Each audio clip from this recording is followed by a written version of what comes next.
Okay, Shalom. I have a very nice story for you from Rabbi Alexander Yehuda Pon Razon. I think, if I'm not mistaken, he very recently passed away at, I think, 106, if not more, years of age. He used to, when he was young, he would go to the Chafetz Chaim and he would spend Shabbat there with the Chafetz Chaim just to see that, what the Chafetz Chaim does. One Shabbat, he came earlier, he came on a Thursday, and he wanted to go into his room. They said the Chafetz Chaim is not feeling well, and he's very weak, so he said, okay, fine. He stayed outside, and as he was waiting, a lady comes and she was crying and begging because her husband is extremely sick, and they've been to many doctors and nobody could do anything, and he's laying in the bed and he's just withering away.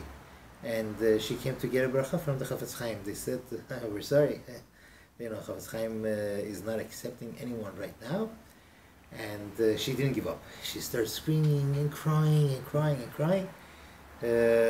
She wanted to get in, and in the tumult, Chafetz Chaim overhears what's going on, and he asks, people, what is happening? They told him. He said, let her come in. And Rabbi Alexander Ponderon, it says, when they opened the door, I jumped in. I used the opportunity. I jumped in there, and Chafetz Chaim heard what she was saying. Then he said, "You're asking me a baracha?" This is you say Chafetz Chaim's stories every time it's this. So you're asking me a baracha? You have to ask Hashem for a baracha. And you know where the baracha comes from? Shabbat. He says, but if you keep your store open on Shabbat, if you don't close your store on time before Shabbat, then how do you expect that Hashem should give you a baracha? If you're going to close the store, then you're going to have a baracha. Otherwise, you won't. If your husband promises that he's going to do it, then he's going to be fine. If not, if he doesn't promise, then he's not going to be. He's not going to be healthy. So when she heard this, he is talking directly to her. She said, I promise, I promise. Chafetz Chaim said, no, that's not enough. He has to promise. He has to promise. She said, my husband should promise, by the time I go there and come back, he's going to be dead. So Chafetz Chaim says, don't worry. Nothing will happen. You go. She was trying to get out of it. He says, nothing will happen to him. You go and take this boy, pointed at Rabbi Alexander Ponderon, and says, take him with you and let him shake his hand. Make a promise and shake his hand, and then that he's going to keep Shabbat, and then he's going to get my beracha. So she had no choice. She takes him, they go together to the man, and the person actually promised. He says, I will keep Shabbat completely. He says, when I came back to the Chafetz Chaim, he said, okay, now we could give him a beracha. The beracha could come in. And Rabbi Alexander Yehuda the Ponderon said, and so it was. The guy became completely healthy after this. Amazing zechut of Shabbat. Okay, let's jump on that zechut. One of the 39 melachot. We are almost, by the way, we're almost done with the melachot of Shabbat. We have this. We skipped some. I am going to make mention of them, Be'ezrat Hashem. But they're not really practical these days. So most of the halachot safarim, they just point them out. We're going to mention them also, Be'ezrat Hashem. But we have Makkeh Patish, that's where we're up to, and we have Hotza'ah. Hotza'ah is to take something from one possession to another. Okay, we'll get to that, Be'ezrat Hashem. So. Melacha Makkeh Padish is, what is that? Usually when they would finish something. Can you repeat that? Makkeh Patish. Makkeh? Makkeh means striking. The patish is a hammer. Striking with a hammer. Okay, so it is the last step in completing a vessel, right? Meaning, once you're done, finished all the things, let's say you make a pot, let's say you make something. What do they do at the end? They would they would look at it to see if there's any bumps or anything, and they would hammer away, as they say in English.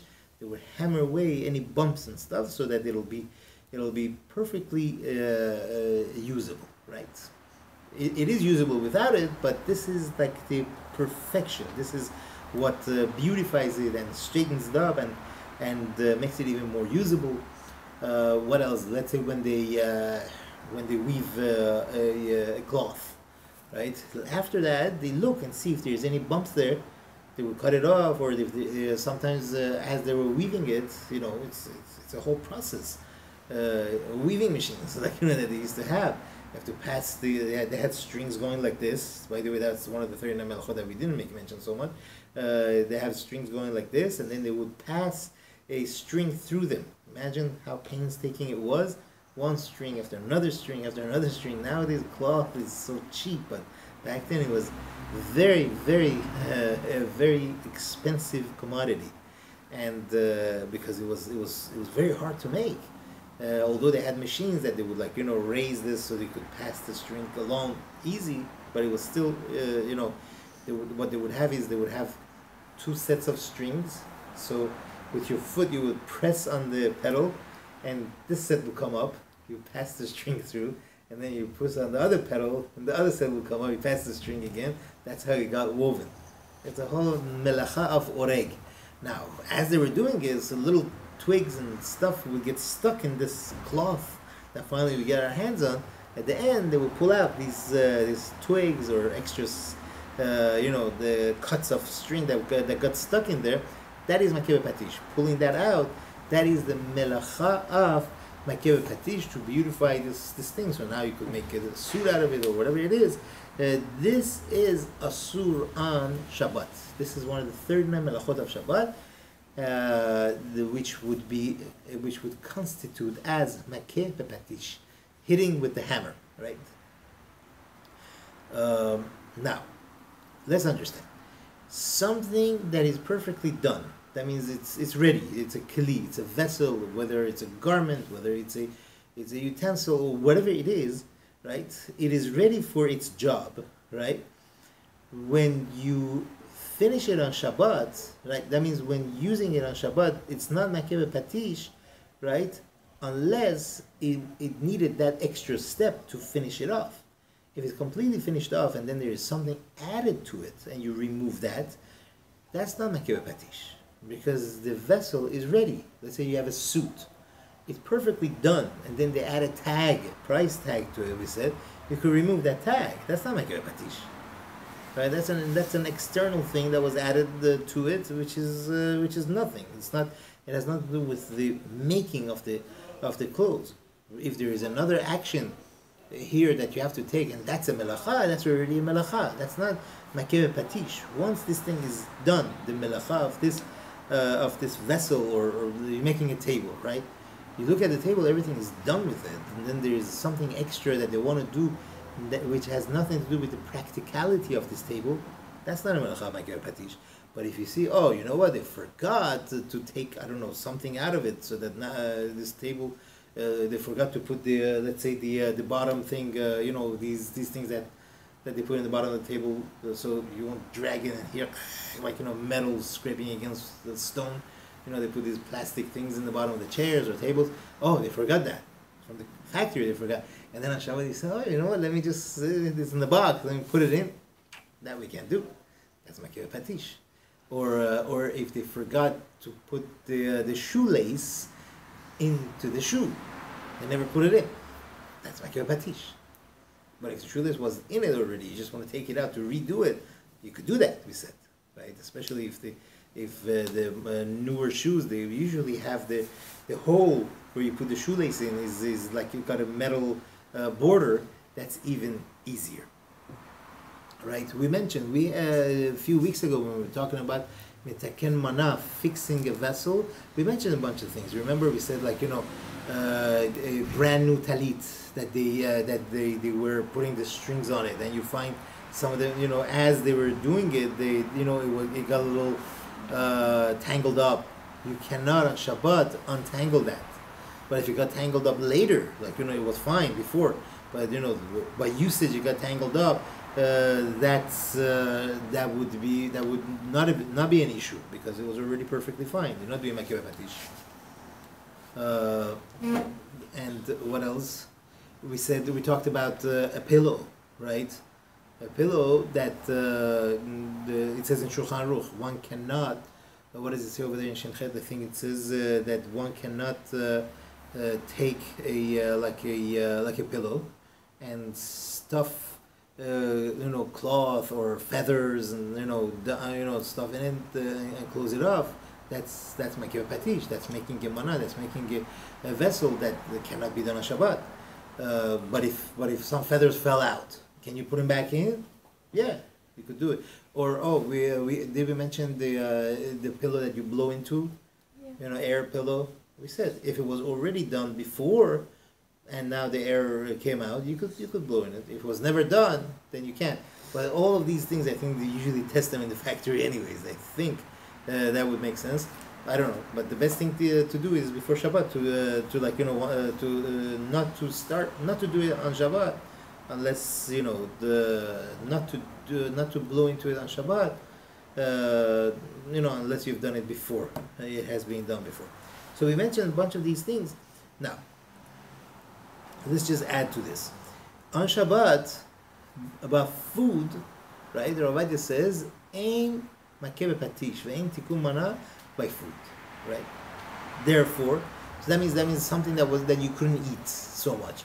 Let's say you have almonds. The almonds are very, very bitter. You could soak them in water, right, overnight, but tomorrow it won't be as bitter, right? Last night it wasn't edible. Now it's edible. So no, this is Makkeh patish. Now you're perfecting it. It's fine. You could do that. Not a problem. You're not over any melacha. It's not melacha. There is no makkeh patish by food. Or let's say you have a very, very high alcohol content of a drink, and you want to add water to it so it'll be drinkable. Without it, it was just pure alcohol. Now you add water or juice or something to it. That's okay. Although it wasn't usable before, and now it is usable. You might think that it's that this is asur because it's like makkeh patish or metakem mana. We say no, that is fine. You are allowed to do it, right? But one condition, you should do it to eat it on Shabbat. Don't put a lot of almonds, so you're gonna eat it after Shabbat. You have it for the next month, or the drink. This is done for Shabbat. How about mouthwash? You're not really drinking what was that again? I'm sorry. Let's say adding water to mouthwash. Because it's too sharp. Yeah, that's fine. That's fine. Again, you're doing it for right now usage, and you're saying because it's not ochel. Yeah, you're just gonna. Also, color. What if I put water first on the cup and then dyeing? Oh, you mean again for mouthwash? Dyeing the thing. Water.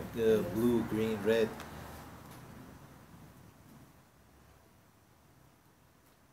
I've never seen that anywhere about this. Is this considered a drink?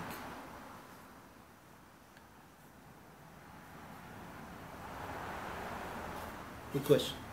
We'll look into that. Very good. Thank you.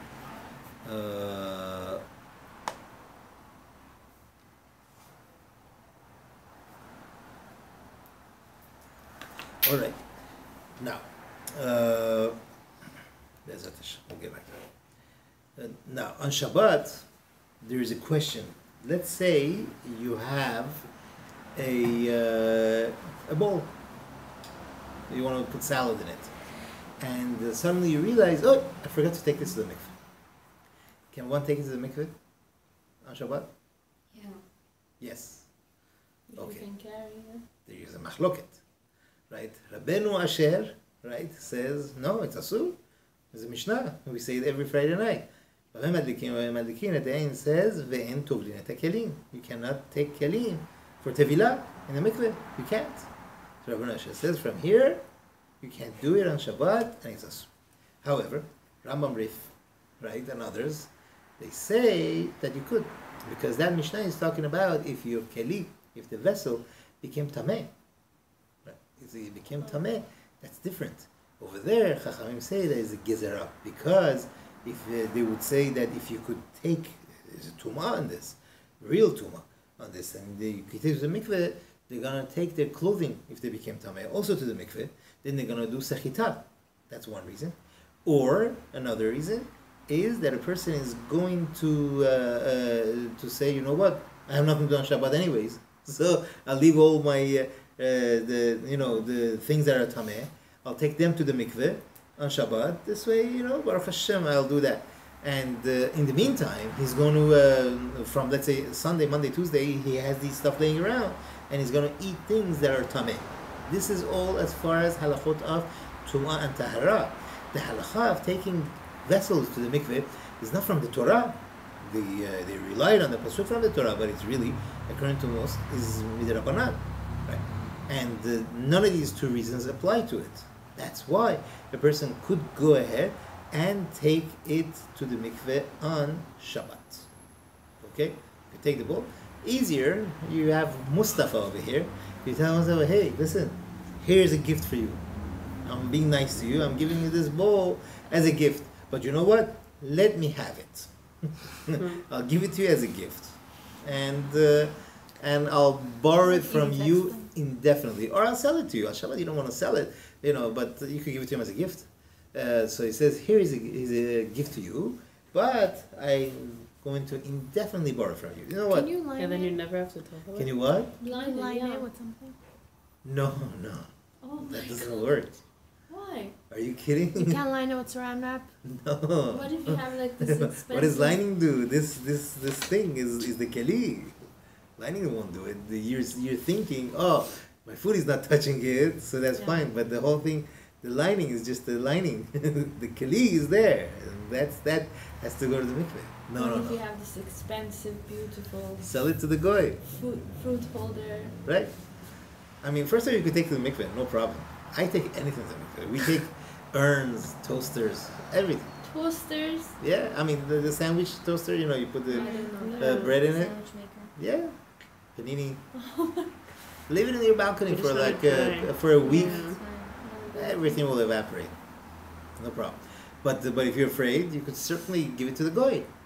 Give it to the goy, if you understand English, and say, here's a gift, but I'm borrowing it from you. And that's perfectly fine because it's not yours. A goy doesn't have a chiyuv to do tevilat kelim, right? He's the trouble because we buy from a goy, and now we have to take it to the mikveh. So we'll let him have it, and we'll just borrow it from them indefinitely. That's So like a cupcake tray that you Right. put paper in right. Yeah, for sure, also has to go? 100%. But if it's Teflon, it's Also, no question. Your question comes from kashrut, right? Can you kasher it if it's Teflon? But as far as mikveh, yeah, for sure. Teflon is metal and there's a coating of Teflon on it. So for sure. Metal, glass, these two things for sure have to go. Question is on China, we take it, but we don't make a bracha. Plastic? Plastic No. doesn't have to go. How But about if mugs? you want to machmir. Ceramic mugs. Yes? No bracha, yes. But yes. Okay, so a little bit of the kashrut class over here. However, on Shabbat though, a person could do this. Could take. Look, the bowl is easy. You take it to the mikveh as if you want to bring some water out of the mikveh, and then you just pour out the water of the mikveh, or take out the water from the mikveh. Who cares? That's easy. Other things like because they say you don't want to, you want to go like the Rosh that says no, you can't do it. This, I'm not doing anything. I'm just taking some water out. That's you could do that. Poskim bring that. They say you could do that trick, or you could sell it to the goy. Anything that a person has a safek. Should I take the mikveh? Should I not take the mikveh? Can I take the mikveh? And he's afraid it's going to break. It's not going to break. It's going to get ruined. You could do this. You could sell it to the goy and give it to the goy as a gift and take it back. What about the blech? And you want to warm up challah on it?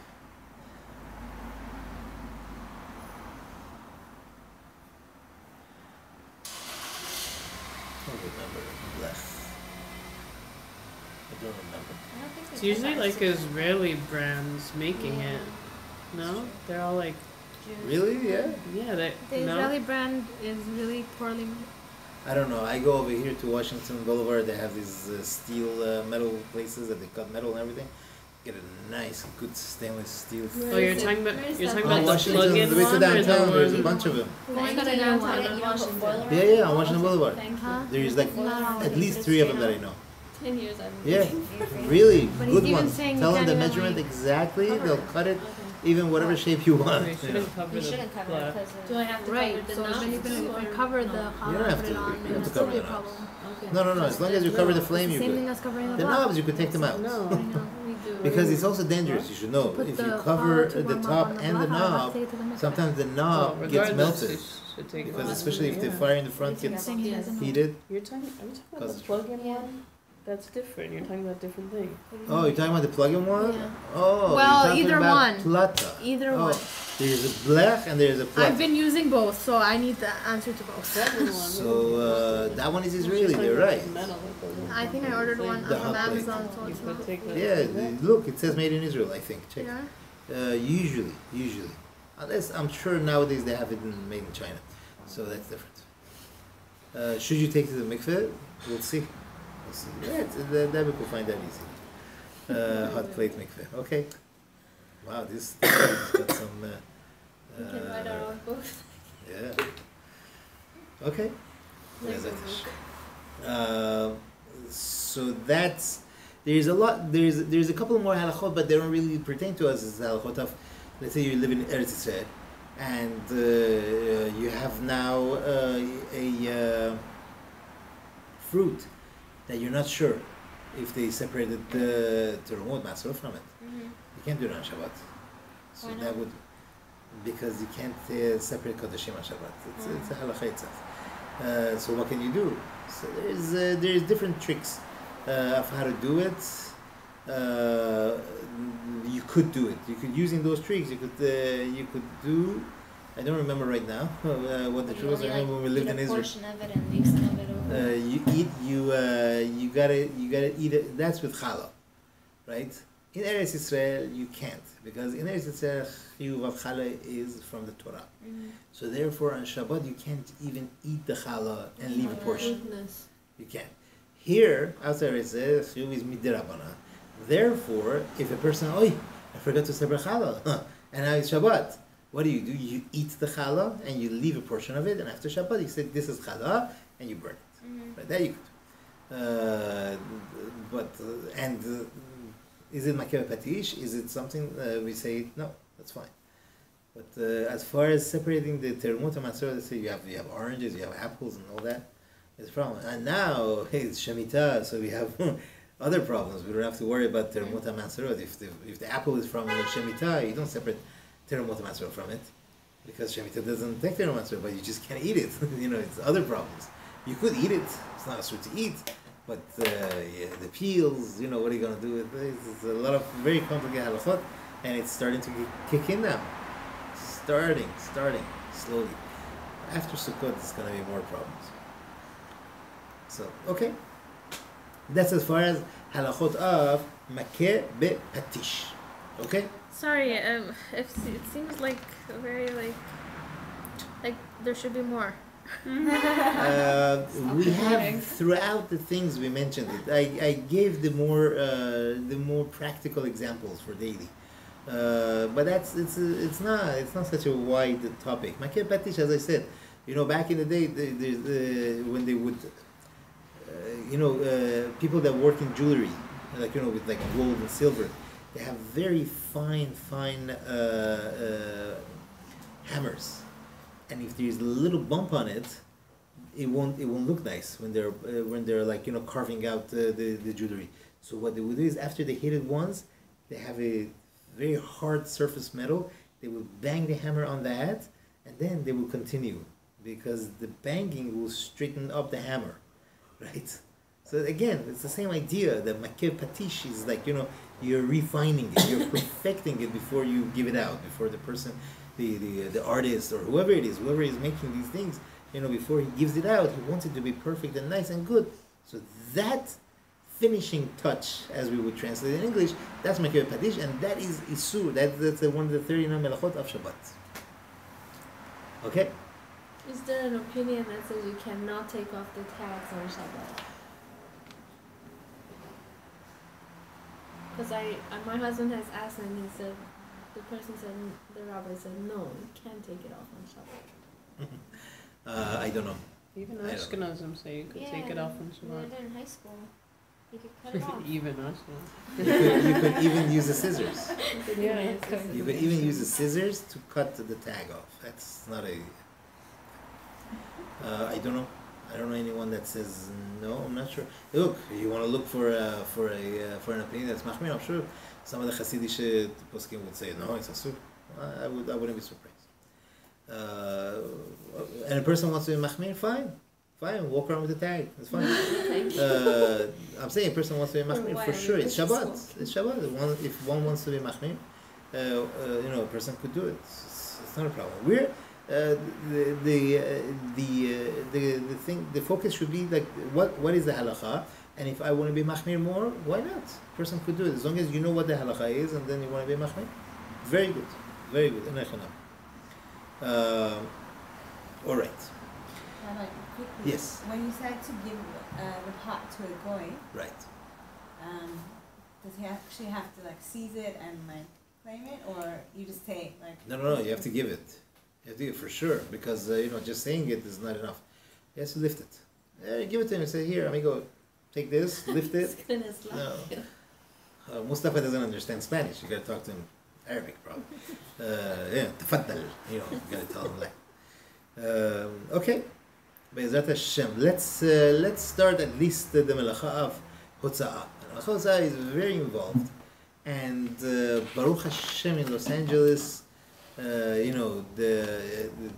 Ravadi writes in where was it? I think in Yabi Omer, Chelek Tet, if I'm not mistaken. He writes that it's a great mitzvah to make an eruv in all over. He says he writes that I was in New York and I go to shul. I see all the ladies. They're walking with their bags. They don't know.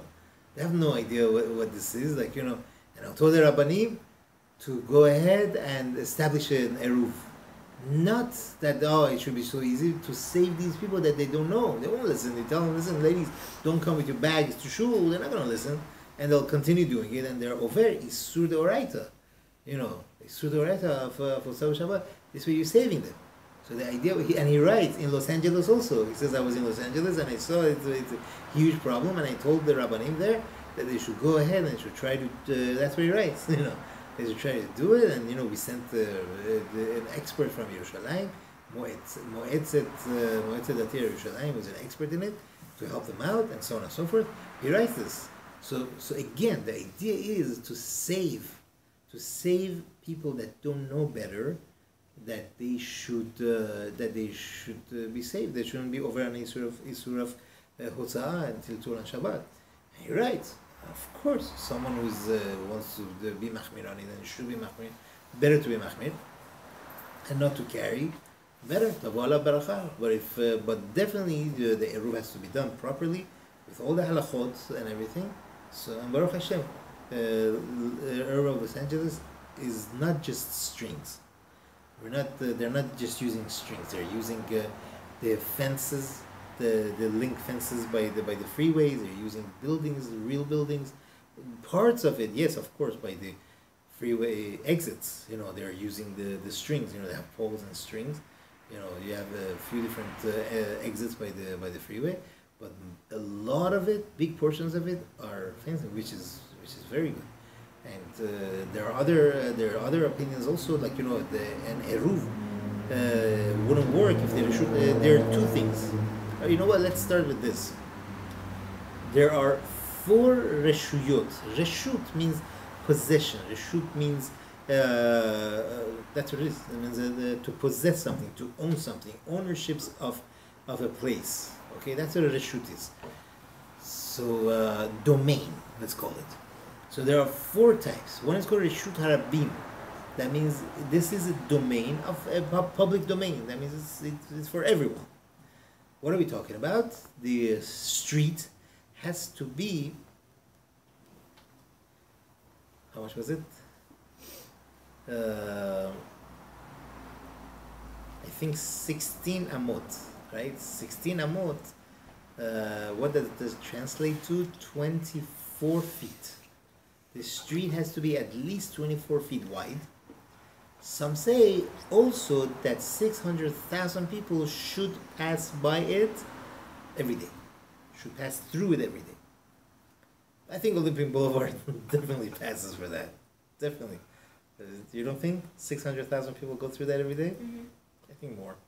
And so that would be Reshut Harabim. There's a question that, Poskim say, do they have to be all Jews, that go through it? Then you don't have Reshut Harabim. It's very hard. In Eretz Israel, it's very hard to find Reshut Harabim these days. It's not such an easy thing. But okay, so they have eruv. There is a lot of machloket. Can you use the eruv?